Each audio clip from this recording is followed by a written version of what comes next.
Kane and Lynch 2 is one of the oddest, most controversial titles I've ever played. Not by its gameplay or themes, but the story that goes along with the game itself. You see, the game is infamous for getting a worker from GameStop fired for giving it a 6 out of 10. So when the sequel came out, critics were afraid to be honest, or they just threw out a bunch of 8s, 9s, and 10s. And maybe you're thinking that the game earned it, like they put more effort into this one. Guess again. While I'll admit that there is an improvement over the first, it's nothing special. The story starts off with Lynch inviting Kane over to Hong Kong to help him with a job, but one thing leads to another and it just turns out into a series of unlucky events that ruins both of their lives. Again, the story really isn't that great. Even when they go for hard-hitting moments, the opening cinematic starts strong and got me interested, but that's as far as it went. And once again, the constant swearing from the first one returns and is a noticeable issue. The gameplay, however, has a few improvements. For one, the shooting feels a little tighter than before, and the cover system has changed from just crouching and lining up against the wall to just press a button and snap to cover. The reticle for your guns are much bigger and maneuvering around the game is easier. So basically they did a good job making a handful of small fixes here and there which matter where it counts. However, not everything new is welcome.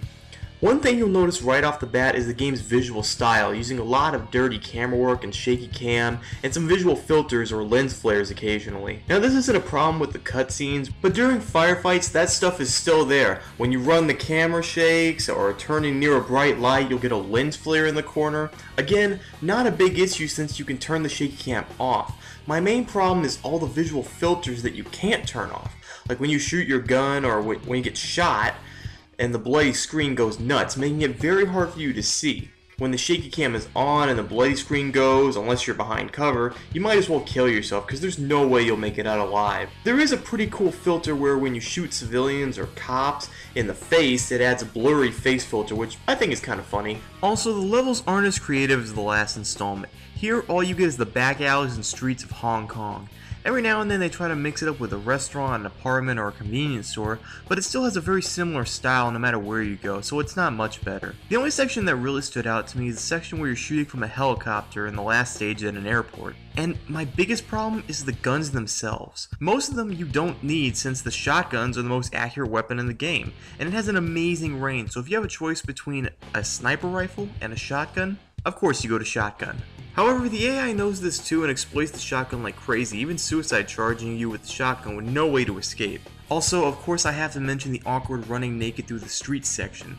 It's weird and comes out of nowhere, and it's not a small part. It's a whole level.